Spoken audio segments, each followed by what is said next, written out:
ઈશ્વરની આરાધનાથી, ઈશ્વરના ભજન ભક્તિથી જીવાત્માને શાંતિ મળે છે. અંતિમ ઉપાય તો આ છે. બાકી ગમે એટલું કરી લઈએ પણ એક દાડો કઈ હશે નહીં. તેથી ઈશ્વરની જે આરાધના આત્મા જેટલો પરમાત્મામાં લાગેલો હશે એટલી જ એને શાંતિ હશે. અને વિદુરજીએ કીધું કે ભાઈ, કુટુંબમાં વિભાજન થઈ જાય ને, કુટુંબમાં વિવાદ થઈ જાય, જ્યારે કુટુંબ અંદરો અંદર આપસમાં વેર થઈ જાય પછી ભાઈ ત્યાં ધર્મ રહેતો નથી. બધા અધર્મના માર્ગે ચડી જાય, રાગ દ્વેષ વધી જાય, ઈર્ષ્યાઓ વધી જાય, પછી તમે આમ જુઓ તો ખોટા વિચારો વધી જાય. બહુ સરસ એક શ્લોક વિદુર નીતિમાં લખાણો, નવે ભિન્ના જાતુ ચરંતી ધર્મમ.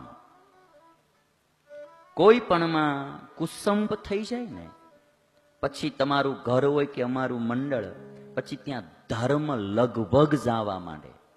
પોતપોતાનો સ્વાર્થ સિદ્ધ કરવા માટે માણસ અધર્મનો માર્ગ અપનાવવા માંડે. નવે ભિન્ના જાતુ ચરંતી ધર્મમ નવે સુખમ પ્રાપ્નુવંતી ભિન્ના. જેમાં વિવાદ થઈ જાય, વિરોધ થઈ જાય, જ્યારે કુટુંબમાં કલહ થઈ જાય પછી સુખ કોઈને રહેતું નવે સુખમ પ્રાપ્નુવંતી, એને સુખ નથી મળતું. નવે ભિન્ના ગૌરવમ પ્રાપ્નુવંતી. કુટુંબમાં વિવાદ અને વિભાજન થઈ જાય પછી કોઈને ગૌરવ મળતું નથી. આમ એની આમ જેમ યશ કીર્તિ થવી જોઈએ ન થાય. ક્યાંય પણ રિસેપ્શનમાં જઈને આપણે બેઠા હોય તો એમ કે ઓલા ફલાણા, હા ભાઈ હવે બે ભાઈઓને વળતું નથી ને, તરત આમ વાત કરે.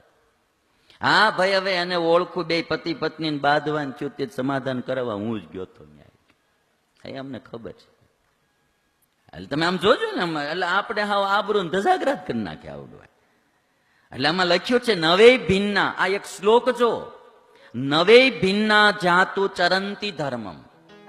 જ્યાં કુસંપ થાય ને ત્યાં પછી ધીરે ધીરે ધર્મ ડાઉન થઈ જાય, ત્યાંથી સુખ ડાઉન થઈ જાય, સુખ પછી જતું રહે, અને એનું ગૌરવ, એનો જે ભાર હોય ને વજન, એ વજન માણસનો ઘટી જાય.